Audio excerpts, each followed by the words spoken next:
1% or less actually make financial independence. So that means 99% of the people are living in a delusion. And if you ask them what are they going to do if I gave them $10 million, what would they do with their life? I guarantee you 2 to 8 million of that will be spent in less than a minute.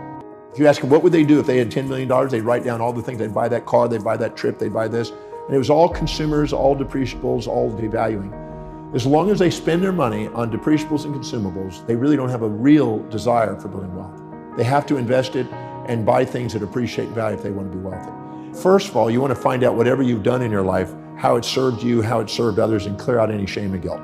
Then you want to sit down and ask, what is it that you're really going to do? Because you're not going to get wealthy unless you're serving people. And if you're not dedicated to serving people, you have a fantasy called wealth.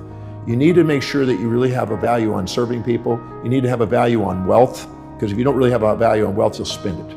If you have more of a value on spending it than saving it and investing it, it's going to keep going out the window. Because the money circulates through the economy from those of value at least to those of value at most over time. So you have to value wealth building more than spending. You have to value serving people more than just taking. And you have to be able to be dedicated to something that's really congruent with your values, or you won't stay with it. You won't build momentum and perseverance towards the accomplishment. And people who have a forced automatic savings in place and are willing to consistently study and research because they value wealth building. Warren Buffett by the time he was 11, he already read all the books in the Omaha, Nebraska library on wealth building by the age of 11. He was committed to the outcome. People are really committed to wealth building. They study it, they research it, they mentor under it, they apply it, they have forced savings and investment structures in place. They constantly are trying to serve people, and they want to build a business that lasts. What happens is every human being lives by a set of priorities, a set of values, things that are most important to least important in their life. Whenever they set goals that are congruent and aligned with their highest values, they become the most powerful and effective people they can be.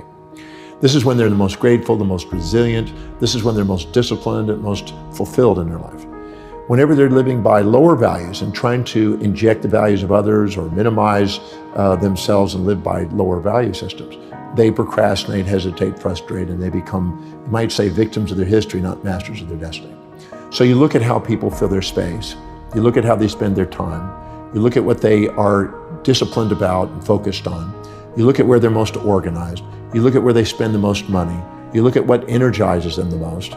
You look at what they think about, visualize, affirm, and converse with others about most that is in line with what they're creating in life. Look at what they're inspired by, what their goals are, and what they love learning. If you look and find the common threads to those questions, it'll narrow down to what you're dedicated to and what you spontaneously can't wait to get up in the morning and do. Any individual that is setting goals, intentions, that are congruent and aligned with the highest values, they have the highest probability of being spontaneously inspired in the morning to get up and do it. So if you have an entrepreneur that's working in a business and they found what is most meaningful to them, they have found the tap dance to work energy that Warren Buffett describes. As Bill Pollack, who owns Drake Corporation, told me, he says, since 1951, since I found out what I love doing, I've never worked a day since. Now, in addition to that, an entrepreneur also has to find out what their targeted market's highest values are to make sure that they're providing a service that meets those specific needs. So determining your own values and determining other people's values that you want to serve is an essential component, because you're here to be able to find something that serves other people, but it's also meaningful to you. If you find those two, you've got your niche. Now you've got exactly what you would love to get up in the morning and do, and you get to go and do what exactly people want, and you get to fulfill their life. Because everybody has a set of priorities, a set of values in their life, when you go down the list of values to lower values, you're less inspired, less fulfilled by doing them. You procrastinate in doing them. And what happens is you'll only do them if it's pleasurable, and if it's not, you'll give up. So it's a key is to make sure that everything you do is highest priority, the thing that's most meaningful to you, so you don't give up, you have the resilience, and you embrace pain and pleasure in the pursuit of a great purpose. If you are not living by your highest values, because you're wanting to do it with pleasure only and you want to give up if it's pain, you'll need motivation all the time. The difference between inspiration, which is from within, is people who are inspired from within are living by their highest values. And people that need motivation from without are people that haven't found that highest value and are living by lower values. And they need constant incentives and motivation and only pleasure to keep them going. So I'm not a motivational speaker, and I don't promote motivation, because I think motivation is a symptom more than a solution. The animal is always having an impulse for that which is prey and pleasure, and an instinct away from that which is pain and predator. So our animal nature needs motivation.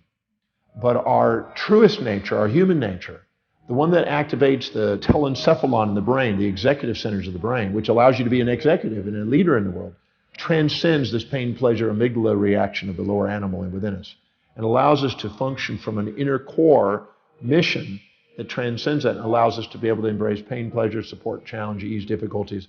Any complementary pair of opposites that you face along the way, you turn into on the way.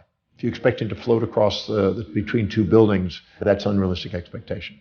Or if you're expecting yourself to do something that's truly not high on your values and not meaningful to you, you'll tend to give up.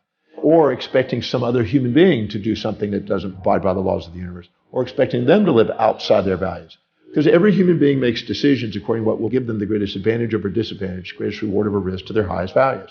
So if you expect yourself to do something that's not really meaningful to you, it sounds like a neat whim, but it's not really you, you're going to end up self-defeating and end up with the A, B, C, Ds of negativity.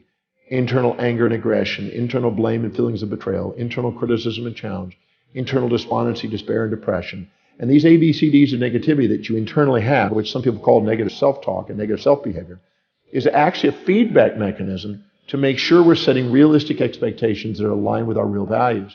And we know that it's real if we can see it in our mind's eye, we see the strategy, we know the action steps, and it's obtainable.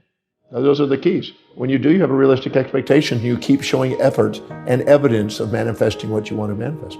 The wisest thing to do is start with simple goals that you achieve and train yourself to do what you say. If you train yourself to do what you say, your piggy banks become biggie banks. Your little action steps become big dreams. And if you live congruently with your highest values, you have the highest probability of achievement and you won't give up on your goals. So if you set goals that are congruent, that are truly meaningful to you, and you start chunking them down into small enough bites, so you just keep doing things and keep rewarding yourself by accomplishing immediate steps, you'll end up manifesting things because you just strategize your way into the bigger game. So I always say that if you chunk the big project down into small bites and then down to everything that's within a time horizon and within your vision to see and do, you'll get it. You just stay with it long enough.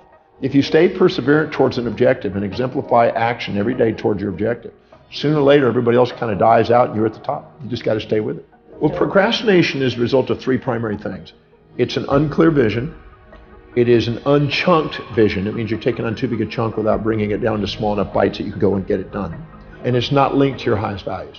If you take the objective that you have, you make sure it is abide by the laws of the universe, it's doable.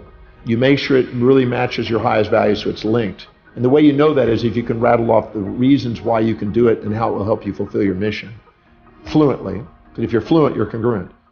Then you basically make sure it's chunked down to small action steps you can do, and you micromanage until you've proven you can macromanage. That means you do it into small baby steps every single day. If I do this, I'm one step closer. If I do this the next day, I do it one step closer. Break it down into such small steps that it's by the inch, it's a cinch. If you do, you won't procrastinate.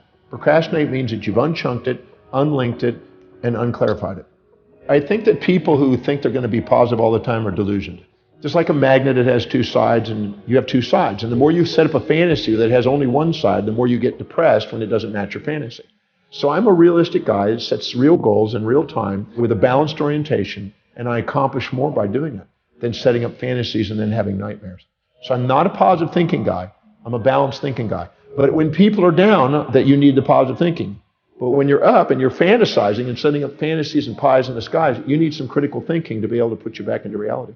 So I'm a believer in both sides are needed. So what I did is I did a number of steps. One of them is at the end of the day, I would stop. And if I had this super high day and really thought I'd really had done something and really was puffed up and kind of proud, I'd ask, who did I forget to serve today? Who did I not call? What procedure did I not follow? What name did I overlook? What priority did I not hit today? I would ask questions that learned to self-govern myself back down into the center. And if I had a low day and I really thought, wow, what a real crazy day, I would ask, what did I accomplish? Who did I serve? What names did I remember? I would self-regulate. So I would neutralize myself and steady myself. And instead of having volatilities in my business, I had steadiness.